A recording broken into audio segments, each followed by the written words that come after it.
Hello there. Hope this video finds you guys doing a little bit better than me. Can you tell that I'm on day 4 of no power? Luckily, blessed to have a septic tank so I can take showers every day. Otherwise, some of this heat humidity might really have things really bad. But yeah, trying to keep everything groomed and looking somewhat presentable is not going so well. But just want to continue talking some more about the WNBA. This topic's been fascinating to me. I know I've talked about it a lot. I expect to talk more about other stuff like my Carolina teams, my Tar Heels, who are pretty sorry in football, my Panthers, who were very sorry, and now, even though they lost last week, so they look pretty good. That was a quality loss. It shows that we are capable of being somewhat respectable.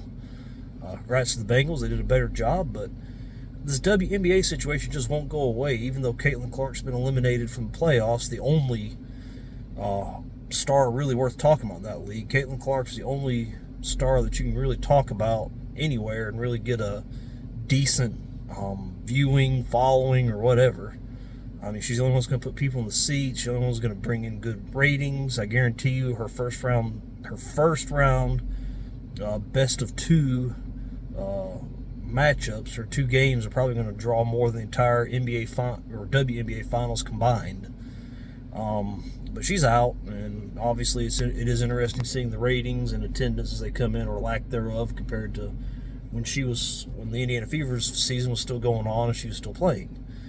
And it's a subject I've talked about quite a bit, is that WNBA is the perfect proof as to why socialism does not work, because the WNBA has been operating as a subsidiary of socialism for 27 years, and that's why this season, when they finally had this just amazing golden bolt of lightning from the heavens come down and fall right in the WNBA's lap to finally make their own money, to be able to make their own decisions, to be profitable.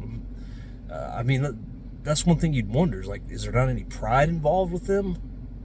Well, there's a lot of pride involved. I mean, as far as the traditional definition, there's not any pride there of hey, I want to stand on my own 2 feet and not wait for these 8-figure checks every year to come in from the NBA. But the fact is, they're just so trained to this point because they don't have to. They don't have to be likable. They don't have to embrace Caitlin Clark. In fact, they can continue just pushing her away and shoving her away, because if she leaves and they go back to the dark ages where every game draws anywhere from 200 to 300,000, to where every game draws between 3,000 and 4,000 spectators, they're going to be just fine, because the NBA is going to consistently bail them out.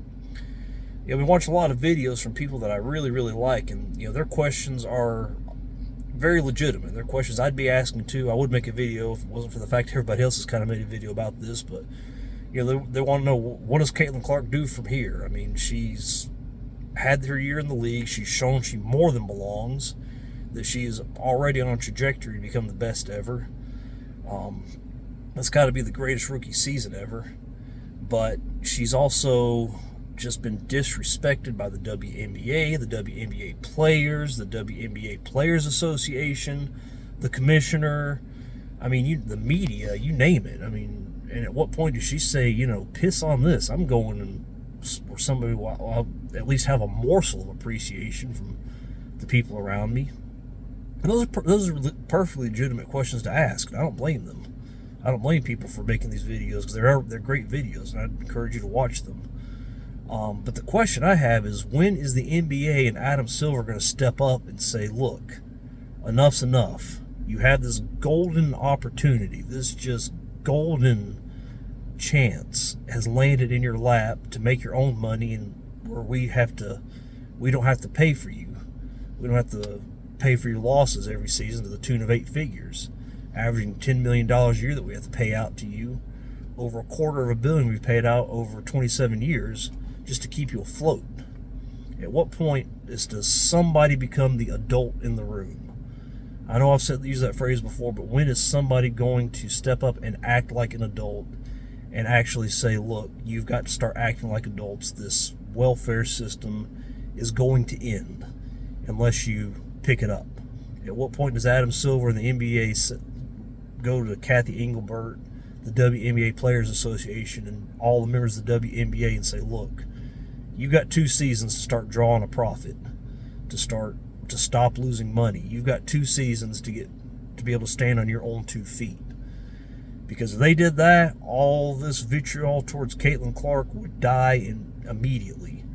You put their futures on in the balance, and I guarantee you she will get what she deserves, which is to be embraced and respected.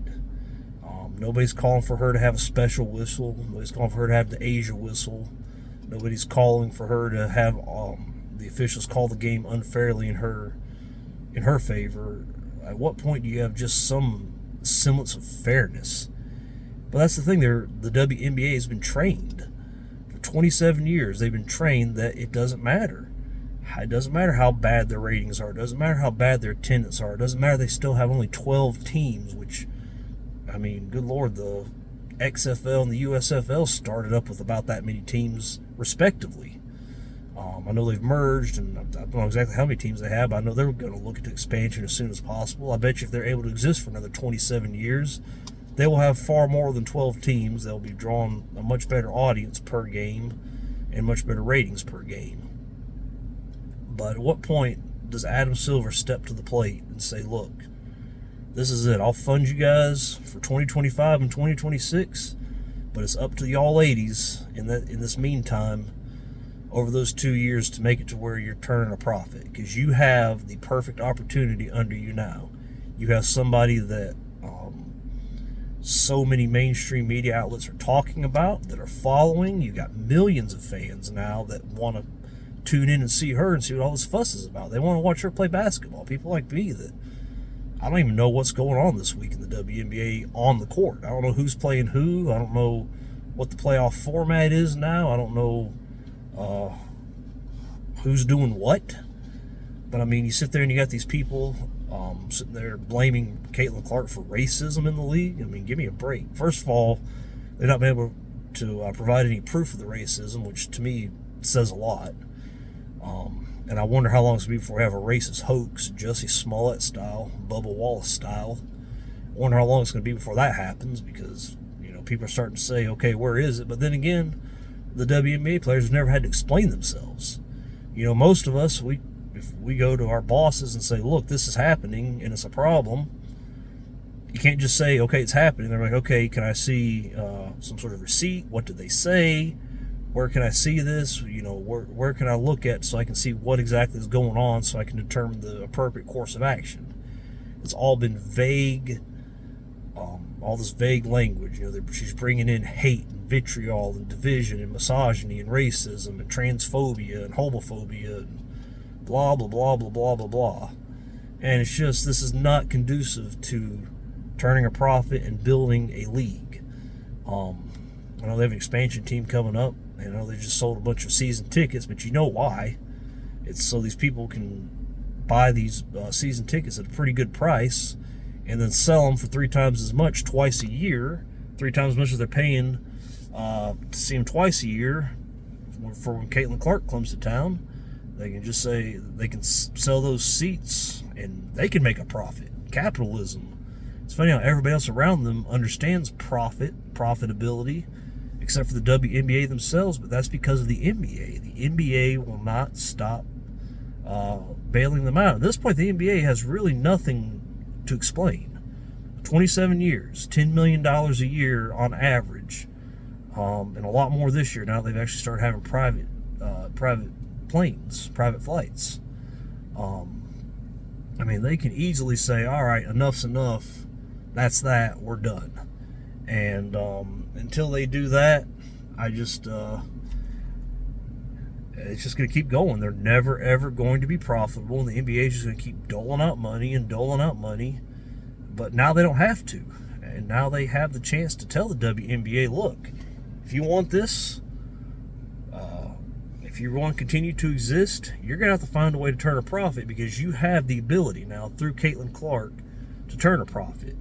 figure it out. It ain't that hard. And that's going to involve somebody standing up and saying, this is how it's going to be. Whether it's Adam Silver himself, whether it's Kathy Engelbert, they're going to have to pull all these players together and say, look, you're not going to be missed if you go away. Very few people tune in to see you before Caitlin Clark. And if the league ceases to exist, they're going to wonder where Caitlin goes, and they're not going to really care about any of you. That includes you, Asia Wilson. Angel Reese, that darn sure includes you. I think Diana Taurasi might finally be retiring, but it would have included her at any point in her career. I mean, it might sound mean, but it's just the truth. And just at what point do they say enough is enough? You know, you're just wasting our money. You're wasting our money, and then here's your chance to stop wasting our money, to make your own money, to be a respectable league. And nope, just gonna keep. We want to keep doing it the way we did. We want to keep in our little bubble. We want to have our echo chamber. We want to have everybody thinking like us. Well, let's talk about diversity, but the truth is we want everybody just like us, who thinks like us, says things like us. We don't want people like Caitlin Clark and the fans that she brings in. People like me, who, by the way, are not racist, but we're not going to bow down to the woke agenda, which in their eyes makes us racist, homophobic, transphobic, misogynistic, blah, blah, blah, blah, blah, all these words that used to mean something, and they've just absolutely taken the meaning away. Anybody thinks that racism doesn't still exist nowadays, you're sadly mistaken.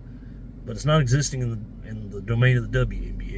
And just everything's race this, race that, and they've just absolutely killed the term for it.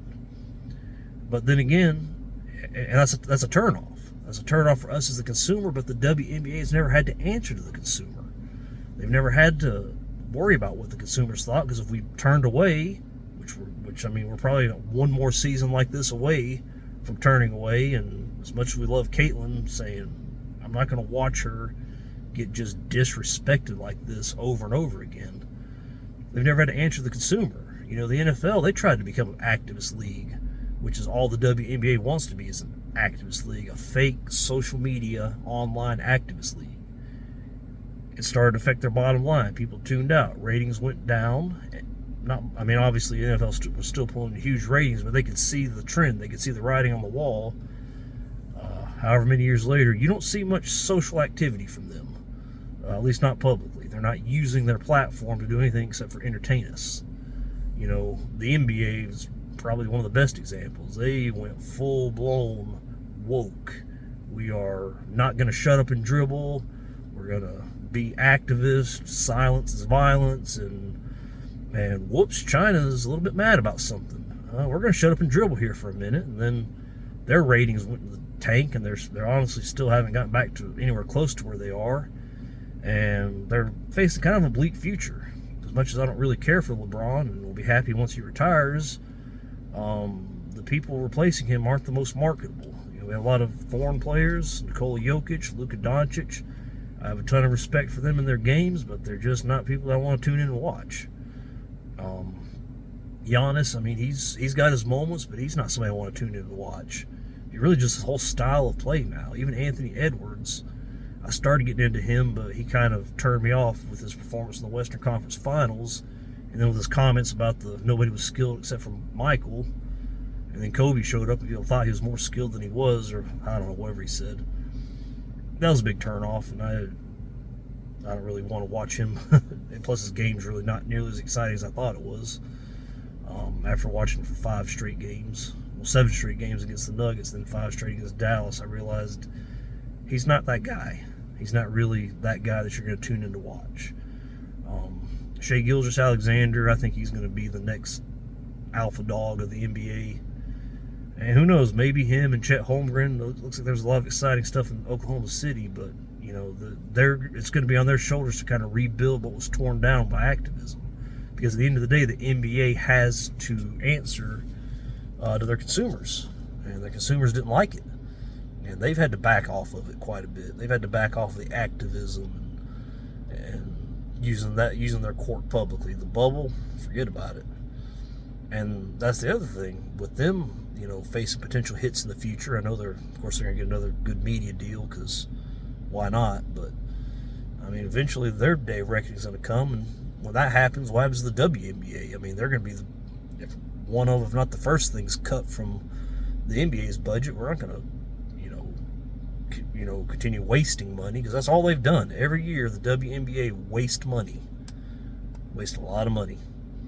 So hopefully they'll wake up. Hopefully somebody will, be the adult in the room, so we can continue to appreciate Caitlin Clark and actually see a real league of real athletes out there trying to do their best. Maybe they'll actually learn how to dribble. Maybe they'll learn how to make more than 60% of their layups.